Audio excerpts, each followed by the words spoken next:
E aí, gente, como é que vocês estão? Espero que esteja todo mundo bem.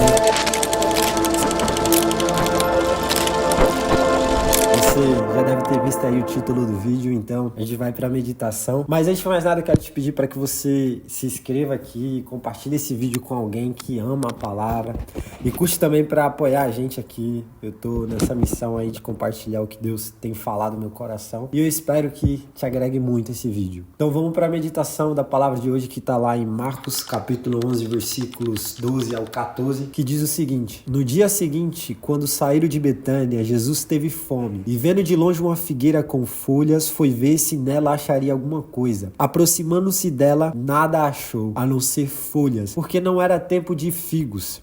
Então Jesus disse à figueira: Nunca mais alguém coma dos seus frutos. E os discípulos de Jesus ouviram isso. Essa passagem ela também está sendo relatada no livro de Mateus. E eu quero ler esse finalzinho, especialmente na parte que Mateus cita. Então Mateus 21:19 diz: Então Jesus disse à figueira: Nunca mais nasça fruto de você. E a figueira secou imediatamente. Esse acontecimento ele é muito interessante porque ele ocorre antes de um acontecimento importantíssimo também na Bíblia, que é a primeira vez que a gente vai ver Jesus, virando as mesas. Jesus, um lado de Jesus que até então ninguém tinha visto, esse lado de que Jesus realmente se irritou com aqueles vendedores. E eu acredito que existe sim uma mensagem por trás dessa figueira. Não sei se você percebeu, mas não era tempo de dar frutos. Em defesa da figueira, ela estava no tempo certo. E Jesus acaba amaldiçoando ela por não dar frutos e ela estava no tempo certo. Mas Jesus fez tudo isso de forma calculada para nos dar uma mensagem. E se você ler bem esse versículo, você vai perceber que Jesus se aproxima dessa figueira porque ela tinha folhas. E nesse contexto, uma figueira, quando ela tinha folhas, ela apontava para frutos. Então, quando você passeava, quando você caminhava por um lugar, você via uma figueira com bastante folhas, você podia ir nela que tinha frutos. E acontece que, se a gente parar para pensar, essa árvore, ela está bem na saída da cidade, segundo o texto aqui diz. Essa árvore está bem na saída, então quer dizer que todo mundo que saía daquela cidade via essa figueira. E a questão é que aqui Jesus, nessa passagem, ele é enganado por essa figueira, porque ele com fome se aproxima dela. E a gente vê a indignação de Jesus por não ter fruto, não é justamente porque não era tempo de dar fruto. O problema é que essa figueira parecia ter algo que ela não tinha. O grande problema dessa figueira não foi por ela não ter frutos, porque não era tempo dela ter frutos, mas por ela parecer ter o que ela não tinha. E aqui eu vejo uma conexão com o acontecimento futuro, que Jesus entra no templo e quebra as mesas e levanta tudo pro ar, porque lá no templo foi criado um comércio por conta do sacrifício. E para explicar um pouco melhor para você o que isso tem a ver, Deus declarou uma lei do sacrifício, então você precisava separar um animal do seu gado, um bezerro. Vamos dar um exemplo de um bezerro. Você separava um bezerro do seu gado, então você passava um ano cuidando daquele bezerro, você passava um ano se dedicando àquele bezerro para oferecer ao Senhor. Esse era o sacrifício. Só que pessoas vendo uma oportunidade de facilitar a vida dos que iam se sacrificar, criam um comércio. Então, para que cuidar de um bezerro por um ano? Para que caçar uma pomba para sacrificar, se você pode comprar aqui no comércio? E acabou que cria um comércio na frente do templo de pessoas que de alguma forma terceirizam o sacrifício. Então são pessoas que estão preocupadas em sacrificar e não de ser o sacrifício, não de gerar. Porque esse é a principal mensagem do sacrifício.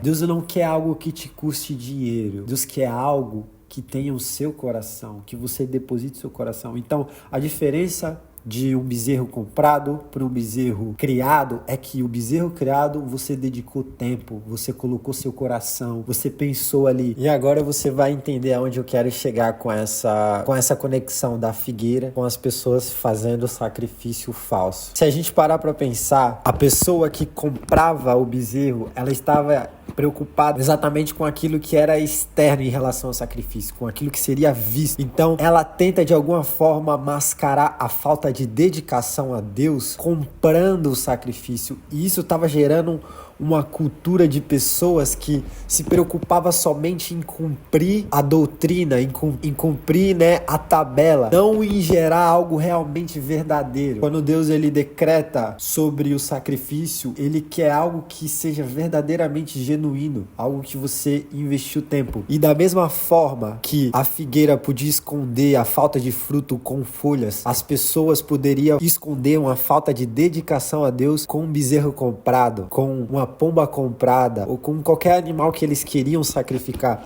E é nisso que eu vejo a intencionalidade de Jesus. Jesus ele conhecia aquela figueira, Jesus sabia que não era tempo de frutificar, mas ele escolhe fazer dessa forma para nos dar uma mensagem. E eu não sei se você entendeu, mas Jesus ele tá falando de pessoas, ele não tá falando de uma figueira em si, mas tá falando de um estilo de vida que tá preocupado em atrair atenção e não ter frutos e não ter verdade. Então você vê que nessa passagem, um pouco depois da situação da figueira, foi criando-se um comércio em volta de pessoas que estavam preocupadas somente em cumprir os mandamentos de forma superficial. E agora eu quero trazer um exemplo para que fique mais claro para você entender. Assim como as folhas podem esconder a falta de frutos, falar bem sobre Deus pode esconder uma falta de intimidade com Deus. Assim como as folhas escondem uma falta de fruto, tocar bem o instrumento pode esconder uma falta de fruto do Espírito. E é evidente nessa passagem o que Jesus ele acha daquelas pessoas que valorizam as folhas,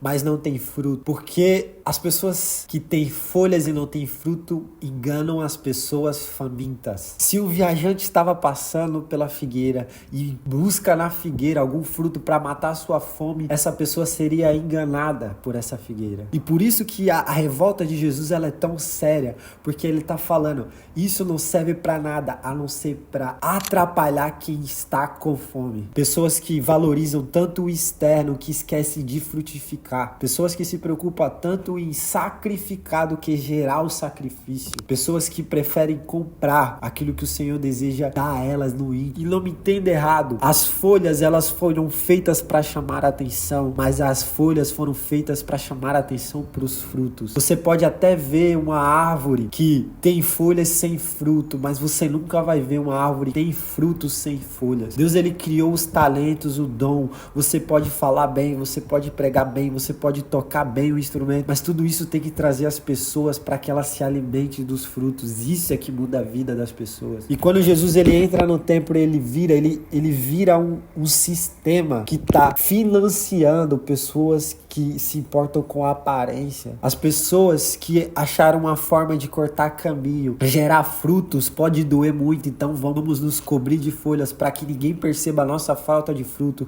Vamos comprar um bezerro para que ninguém perceba que a gente não dedicou tempo. Então, Jesus ele está falando de um tipo de pessoa que valoriza o que é visível, o que é superficial. E por mais dura que seja essa palavra ela não vem de contra mim, nem vem de contra você por conta de que a gente é mal, mas para que o Senhor gere em nós frutos, porque as pessoas precisam lá fora, sabe? Nesse contexto, quem sentiu fome foi Jesus. Jesus procurou a árvore porque estava com fome. E é exatamente isso que vai acontecer na nossa vida. As pessoas vão te procurar, não porque você parece ser crente, mas porque ela acredita que você tem frutos que matam a fome. E se por algum acaso elas encontrarem somente folhas, o que vai acontecer com essa pessoa? O que você tem a dizer quando somente o fruto pode mudar a vida dessa pessoa? A palavra de Deus diz que aquele que está em Cristo permanece nele, esse gera muito fruto. Mas aquele que não gera fruto, ele corta e lança fora. Nessa passagem, Jesus não falou, aquele que permanece em mim, multiplicam-se as folhas. Aquele que permanece em mim, ele aparenta ser. Jesus está falando de frutos verdadeiros. E eu acredito que o chamado dessa mensagem é justamente isso. Jesus, ele não está amaldiçoando uma árvore, ele está falando de um tipo de pessoa. De um tipo de pessoa que está tão preocupado com o que é externo, que não olha para quem tem fome. E essa palavra ela me enche de temor, porque o que realmente mata a fome dos famintos é fruto. Pelo menos nessa passagem não diz que Jesus comeu folha, e eu acredito que isso não vai acontecer e nunca aconteceu antes.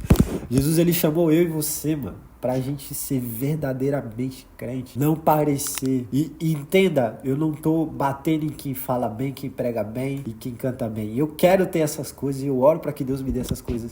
Mas tudo isso foi feito para chamar a atenção, para que, chamando a atenção, as pessoas possam receber os verdadeiros frutos que geram mudança. Meu desejo com essa mensagem é que eu e você entenda que, por mais pequeno que sejam os frutos, um fruto pequeno é melhor do que uma multidão de folhas. E eu creio que o Senhor, ele tem falado isso, né? Não só comigo, mas com todo mundo que tá aqui com desejo de frutificar no Senhor, que quer ser verdadeiramente usado por Ele. E essa palavra, ela me trouxe e me despertou um desejo de não ser um acumulador de folhas, de coisas supérfluas, de coisas superficiais, mas realmente ter frutos. Porque quando a gente é cheio do fruto, a gente atrai as pessoas sem falar muitas das vezes. Às vezes as pessoas vão identificar que você é cristão só pelo seu jeito de andar, mano. Só pelo seu jeito de olhar, só pelo seu jeito de respeitar as regras do trabalho, só pelo seu jeito de produzir conteúdo. Então, é pra isso que Cristo nos chamou, sabe? Ainda que todas essas coisas, elas podem parecer importantes por ser visível, Jesus chamou a gente pra algo que é infinitamente maior do que é visível. E espero que essa palavra ela tenha encontrado terra boa no seu coração. Foi uma mensagem bem rápida, profunda. Eu sei que pode até doer no sentido de denunciar um pensamento nosso, mas essa palavra falou muito comigo. Né? Quanto a gente tem se dedicado a adquirir folhas, né? a ser visivelmente, né? e não gerar frutos que matam a fome, cara. E tudo que a gente precisa é entender verdadeiramente esses princípios e ser verdadeiramente frutífero em Cristo. É isso, mano. Eu vou ficar por aqui. Espero que essa palavra tenha te abençoado e te vejo no próximo vídeo.